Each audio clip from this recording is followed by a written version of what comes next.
Bien, buenas tardes. Esta ocasión vamos a ver lo que son la clasificación de las articulaciones. Una articulación se describe como la unión de un hueso con otro, ¿cierto? Es decir, uno o más huesos y el medio que los une. Si yo tengo dos huesos, ¿cierto? Están unidos, ¿cierto? Por algún tejido, se van a clasificar de acuerdo al tejido que lo esté uniendo. Vamos a partir con una clasificación. Primero, en base a los tejidos llamados fibrosos, ¿cierto? Vamos a poner primero una F de fibroso. Tejidos fibrosos, donde esto se va a llamar tipo fibrosos, cartilaginosos o también llamado estructuras sinoviales. Por lo tanto, tenemos tres tipos de clasificaciones de articulaciones. Dentro de estas articulaciones voy a encontrar la primer tipo de articulación de tipo fibrosa, que se denominan tipos suturas. Las suturas son las articulaciones que se encuentran entre los huesos del cráneo. Y en el hueso del cráneo, así lo mismo como tenemos 8 huesos, vamos a tener diferentes tipos de articulaciones. Una de las primeras es la dentada, que tiene la unión de un hueso con otro, ¿cierto? Con fibras pequeñitas como son las suturas, pero que tiene zona muy parecida de unión como a dientes. También voy a ver a nivel, por ejemplo, del hueso nasal, las suturas que son llamadas planas. Otro tipo de suturas son las que se llaman escamas. Las escamosas vienen de la palabra escama, ¿cierto? Como los pescados, donde las escamas están sobrepuestas una con otra. Como es el caso del hueso temporal. Si yo lo veo acá y yo pudiera sacarlo, vería que esta estructura temporal está montada sobre el hueso a nivel parietal. Por lo tanto, la estructura de escama es que está sobrepuesta sobre otro hueso. También voy a encontrar otro tipo de articulación que la vamos a encontrar solamente en el hueso esfenoides, en la cual está el hueso vomer hacia anterior y el hueso esfenoide se une, ¿cierto?, con lo que se llama el modelo de llave cerradura o esquindelesis. Dentro de las clasificaciones de suturas tenemos varios elementos, ¿cierto?, planos. Tenemos la estructura a nivel dentado y la estructura también llamado de escamosos. Fuera de la clasificación de las fibras, las estructuras, como son las suturas, son fibras pequeñas, pero también hay fibras grandes que unen un hueso con otro, como es el ejemplo de la radio ulnar, en la cual hay fibras más grandes y esto se denomina una sindesmosis. Pasamos a la clasificación cartilaginosa, es decir, hueso con otro hueso mediante un medio de unión que puede ser cartílago. Acá vamos a ver algunas articulaciones como lo que se da con las costillas y el esternón, que se llaman sincondrosis o articulaciones primarias, la cual tiene cartílago hialino, el cual eventualmente se puede transformar, ¿cierto?, en hueso y se puede osificar. Otro tipo son las llamadas articulaciones permanentes o sínfisis, como la que se da a nivel de la sínfisis púbica o también en la columna vertebral. Cartilaginoso, pasamos a la estructura sinovial.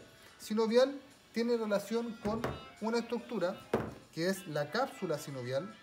La cápsula sinovial, que está uniendo un hueso, ¿cierto?, con otro hueso, es una estructura que va a estar delimitando la estructura ósea, ¿cierto?, ¿no?, con lo que se denomina cápsula sinovial, ¿cierto?, o membrana sinovial.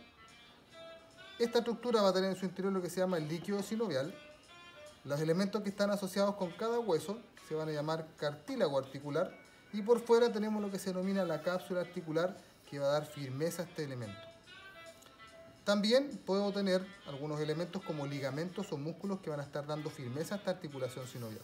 Ahora, si yo digo hueso con hueso, como acá estos huesos son de diferentes tipos, tienen que tener una zona de unión. Esa zona de unión se denomina la carilla articular. Y la clasificación de las articulaciones sinoviales es por la carilla articular. La carilla articular que pueden presentar son, dentro de los principales tipos, vamos a encontrar lo que son los elementos planos, como por ejemplo la articulación acromioclavicular, la cual una sobre otra va a deslizar. El movimiento que permite la articulación es de tipo deslizamiento y es de tipo plano, al igual como puedo encontrar en la columna vertebral en las articulaciones fascietarias. Luego de la estructura plana voy a encontrar un elemento que se denomina cóndilo. El cóndilo, que se describe como un elemento redondeado de forma elipsoidea, ¿cierto?, que está acá, es algo redondito, ¿cierto?, como el que encontramos también a nivel de los nudillos, va a generar una articulación de tipo condilar. Este cóndilo, que también lo podemos encontrar a nivel de las articulaciones de las manos y de los pies, va a favorecer un movimiento, ¿cierto?, de rotación, ¿cierto? Llamado circunducción, aducción, abducción, ¿cierto? Y de flexo-extensión en el caso de la estructura de las manos. Luego vamos a ver otro tipo de articulación llamado troclear.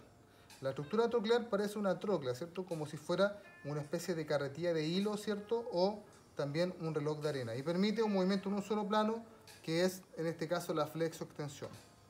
Otro tipo de articulación que yo voy a poder encontrar es la articulación de tipo trocoide o pivote.